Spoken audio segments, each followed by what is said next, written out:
सियासत में प्रशांत किशोर कब मारेंगे एंट्री, अब सभी को बस इसी बात का इंतजार है। बीते 18 महीने से पद यात्रा कर रहे जनस्वराज के सूत्रधार और राजनीतिकार प्रशांत किशोर ने बुधवार को कहा कि बिहार में 50% से ज्यादा आबादी चाहती है कि नया दल बने। लोग चाहते हैं कि अगर बिहार में सुधार होना है तो राज्य में एक नया दल या फिर नया विकल्प बनना चाहिए, क्योंकि जनता पीछे 30 सालों से लालू, नीतीश और बीजेपी से त्रस्त हो गई है।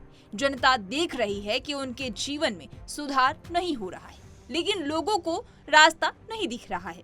किसको वोट दे? उन्होंने आगे कहा कि 2 अक्टूबर 2024 को जनस्वराज पार्टी का गठन होगा। इसको लेकर एक बयान भी सामने आए हैं। उन्होंने क्या कुछ कहा है, आइए आपको सुनाते हैं। आप गाली दे रहे हैं कि नेता काम नहीं कर रहा है, अब फिर पूछते हैं कि सांसद आपका कितना बार से जीता?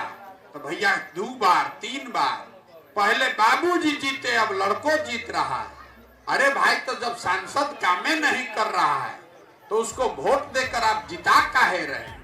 तो कहता है कि ये भैया विकल्पे नहीं है, क्या करें, किसको दें? अगर विकल्प नहीं है तो यही जनस्वराज की नई व्यवस्था है। ये दल नहीं है, ये वो विकल्प बनाने का अभियान है।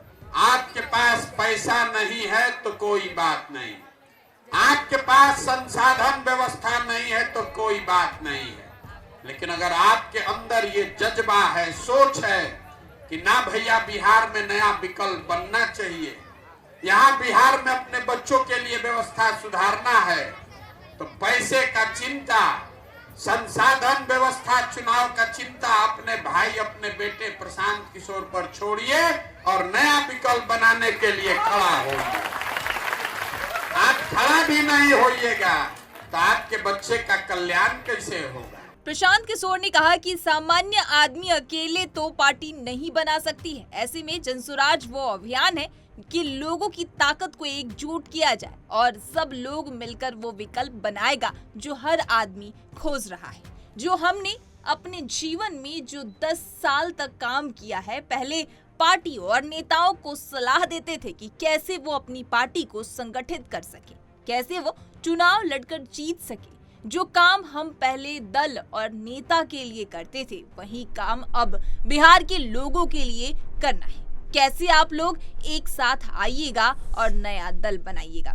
इन बातों को कहा। इसी के साथ आपको बता दें कि आगे राजनीतिक रणनीतिकार ने कहा कि मेरी सलाह से नेता जीते और नेताजी के बच्चे भी जीत गए। अब मेरा अपना मानना है कि मेरी सलाह से बिहार की जनता जीतेगी और उनका जीवन सुधरेगा। 2 साल में जैसे आप दही में मथकर मक्खन निकालते हैं, वैसे ही बिहार को मथकर ऐसे लोगों को निकालेंगे जिसको आपके आशीर्वाद और वोट से जिता कर लाएं और जनता का राज बनाएं। वहीं 2 साल में जनता का राज बनाएंगे और हमारा पहला संकल्प है कि नाली गली बने चाहे ना बने, स्कूल अस्पताल जब सुधरेगा तब सुधरेगा, लेकिन साल भर के अंदर आपके घर से जितने लोग बाहर कमाने गए हैं या फिर आपके गांव में जितने युवा बेरोजगार हैं, उनको नौकरी मिले चाहे ना मिले, कम से कम 10 से 15 हजार रुपए की रोजी रोजगार बिहार में करके दिया जाएगा। तो कुछ इस तरह से वादा किया है और ये भी कहा है कि नया दल का गठन किया जाना चाहिए। बिहार में